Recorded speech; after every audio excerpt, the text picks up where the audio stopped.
Hello বন্ধুরা, welcome to my channel cook at desire. তোমাদের সকলকে জানাই অনেক অনেক স্বাগত আমার এই নতুন চ্যানেলে। আজ তোমাদের সাথে শেয়ার করব একটা খুবই ডিলিশিয়াস রেসিপি এবং তার সাথে স্বাস্থ্যকর। বন্ধুরা, এটা হচ্ছে চিলার রেসিপি, আমি তোমাদের সাথে আজকে শেয়ার করব। আর এই রেসিপিটা তোমরা সকালবেলা ব্রেকফাস্টেও খেতে পারবে এবং বাচ্চাদের টিফিনেও তোমরা এটা দিতে পারবে।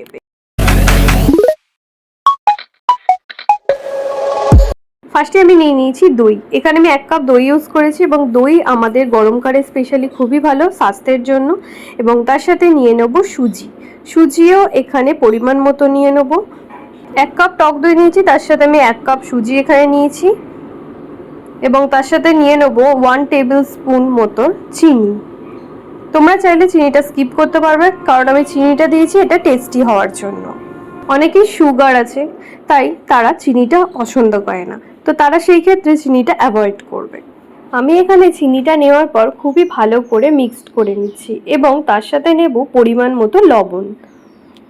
1 চামচ, আমি এখানে 1 চামচের একটু বেশি আমি এখানে লবণ ইউজ করেছি, তোমরা দেখতেই পাচ্ছ। এবং প্রতিটা ইনগ্রিডিয়েন্টকে একটু সামান্য জল দিয়ে আমি ভালো করে মিক্সড করে নেব এবং সেটাকে ঢাকা দিয়ে রেখে দেবো প্রায় 15 থেকে 20 মিনিট।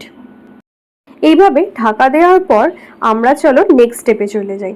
তো নেক্সট স্টেপে তোমরা দেখতেই পাচ্ছ আমি এখানে আমাদের পছন্দের মতো কতগুলো ভেজিটেবলস নিয়ে নিয়েছি, যেমন গাজর, বিনস, ক্যাপসিকাম।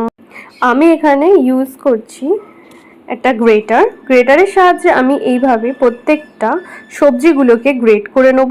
তোমরা চাইলে এটা একদম ছোট ছোট চপড করেও ইউজ করতে পারবে, কিন্তু এইভাবে সবজি দিয়ে গ্রেট করার ফলে কি হয়, সেটা খুব সুন্দর দেখতেও লাগে এবং খেতেও ভালো লাগে। এবং বাচ্চারা যেখানে সবজি একদমই পছন্দ করে না, তারা বুঝতেও পারে না এর মধ্যে আমরা কি কি সবজি অ্যাড করেছি, তারাও খুবই মজাভাবে খেয়ে নেয়। তোমরা চাইলে এখানে পেঁয়াজ অ্যাড করতে পারো, আমি এখানে কিছু পেঁয়াজ অ্যাড করেছি। এবং নিয়ে নেবো 1 কাপ ময়দা।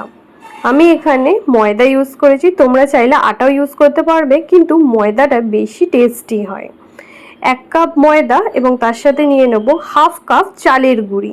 তোমরা চালের গুঁড়ি নিশ্চয়ই সবাই জানো, সবার ঘরেই পিঠে হয় পৌষ পার্বণে। তো তোমরা এখানে চালের গুঁড়ি অ্যাড করবে এবং তার সাথে অ্যাড করবে পিঞ্চ অফ বেকিং সোডা এবং প্রত্যেকটা জিনিসকেই ভালো করে মিক্সড করে নেব। এবং আগে থেকে চাপা দিয়ে রাখা দই আর সুজিটাকেও আমি এর সাথে মিক্সড করে নিলাম।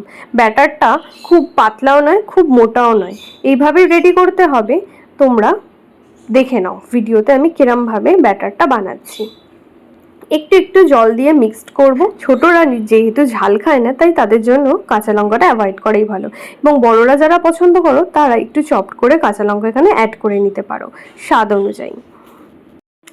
এই দেখো, এইভাবে ব্যাটারটা রেডি হয়ে গেলে তারপর কিছু গুঁড়ো মশলা অ্যাড করব। যেমন ভাজা মশলা আমি 1 টেবিল স্পুন এখানে নিয়েছি এবং তার সাথে ইউজ করেছি একটু গরম মশলা, একদম 1/2 টেবিল স্পুন মতো। এবং সেটাকেও খুবই ভালো করে নেড়ে ছেড়ে আমরা রেখে দেবো একটু রেস্টের জন্য 10 মিনিট। 10 মিনিট পর তোমরা এই রকম একটা হাতা নিয়ে নেবে। এরকম বড় সাইজের হাতাটা নিলে আমাদের করতে সুবিধাও হবে। এবং প্যানে নিয়ে নেবে সামান্য পরিমাণ রাইস অয়েল, বা তোমরা সাদা তেল এখানে ইউজ করতে পারো, এবং সেটা অল্প পরিমাণেই হবে। এবং চারদিকে এইভাবেই ছড়িয়ে নেবে এবং 1 স্পুন করে দিয়ে এইভাবে গোল রাউন্ডভাবে ঘুরিয়ে নেবে। দেখবে জিনিসটা গোল হয়ে গেছে এবং সেটা লো ফ্লেমে রেখে দেবে, যেহেতু তলাটা কাঁচা আছে সেই কারণে। লো ফ্লেমে রাখার পর দেখবে তলাটা ভালো করে সিদ্ধ হয়ে গেছে। তারপরে গ্যাসের ফ্লেমটাকে একটু জোরে বাড়িয়ে আবার উল্টে দেবে। যারা সবজি খেতে একদমই ভালোবাসো না, তাদের জন্য খুবই সুস্বাস্থ্যকর একটা রেসিপি। তোমরা চাইলে এটা অবশ্যই বাড়িতে ট্রাই করো এবং আমাকে অবশ্যই কমেন্ট সেকশনে লিখে জানিও তোমাদের সেটা কেমন লাগলো খেতে। তো বন্ধুরা, তোমাদের কাছে একটা রিকোয়েস্ট, আমার চ্যানেলটাকে লাইক, শেয়ার অ্যান্ড সাবস্ক্রাইব করতে ভুলবে না। এবং যারা ফেসবুক থেকে দেখছো তারা অবশ্যই পেজটাকে ফলো করে দিও এরকম আরও বিউটিফুল রেসিপি দেখার জন্য। এই চিলা রেসিপিটা যেমনই সুস্বাস্থ্যকর, তার সাথে সাথে ভীষণ নরম হয়, যেটা সব বয়সী বাচ্চারা এবং বয়স্করা খেতে পারবে।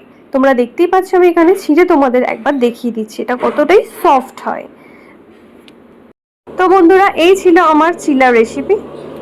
Thanks for watching my video. Please like, share and subscribe to my channel. দেখা হবে নেক্সট ভিডিওতে। Bye by.